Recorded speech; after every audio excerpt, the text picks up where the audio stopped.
today we are mixing colors. We want to mix watercolors specifically. So before we get started, I want to show you the color wheel. Now the color wheel shows you all the colors you can make. Every color that you can see anywhere in the world is always made up of 2 out of 3 colors. Does anyone know what 3 colors you always have to use to make new colors? Does anyone know their name? I'm going to tell you. They're called primary colors. They are yellow, blue, and red. Any color in the whole world has to use those colors, and you always mix 2 of them. And the way you mix it can make different colors. See, there's lots of colors, but you always have to use at least 2 of the primary colors, yellow, blue, or red. So, let's get started. First, you're going to need food coloring. You can use any food coloring you have, doesn't matter. Your parents can get it out for you. Then you're going to need water, and you're going to put water in with the food coloring and make the colors yellow, blue, and red. Those are our primary colors. Then you're going to need 3 other containers to use when you're mixing. I have 1 see-through and 2 not see-through because I want some of this to be a surprise for when you do it. So I'm only going to show you one of the colors that that it comes out to be when I mix it, and then the other 2 colors it's going to be a surprise so that when you do it, it'll be more fun. And then I have a bowl to put my mixed colors in when I'm done. It's an empty bowl, so I'm going to put the empty bowl right there. And you're going to need tools to get the water out. So you can use an eyedropper. This is what we use at school. You can use a syringe. Parents, sometimes children's medicine comes with syringes, without a needle. So if you have one hanging around, it's really good for their fine motor. So you can clean it and use that. And then you could use a baster. This one is really big, and we didn't have any smaller ones, so I would use a small baster if you have it for this practical life activity. But if you only have a big baster, use what you got. Just maybe teach them how to not suck up like all the water. Otherwise it'll be just spill all over the place. So I'd use a smaller one, but if you have a big one, just help them know how much water to use. If you don't have any of those tools, you can also use a spoon. So today I'm going to use the eyedropper, because that's what we use at school.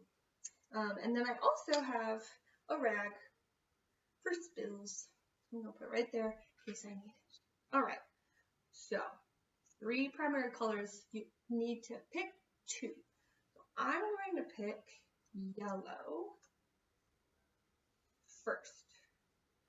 I'm going to do 4. So that's 2, 3, 4 squirts of yellow.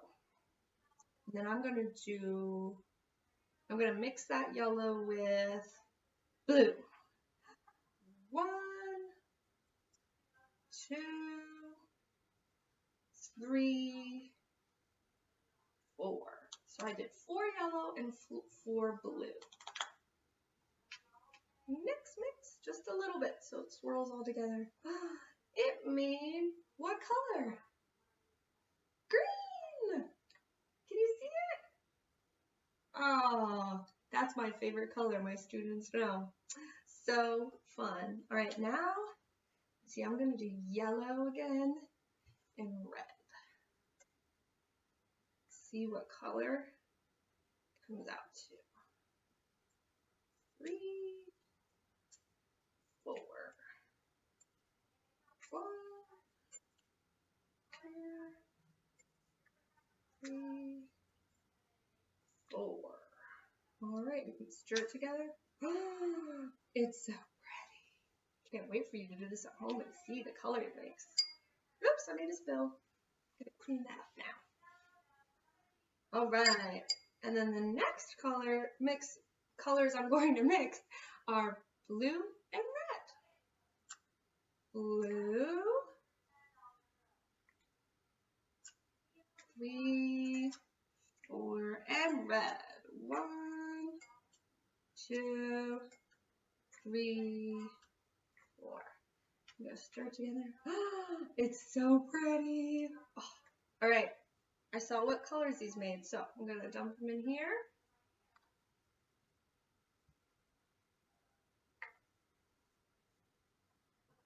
I'm gonna try just doing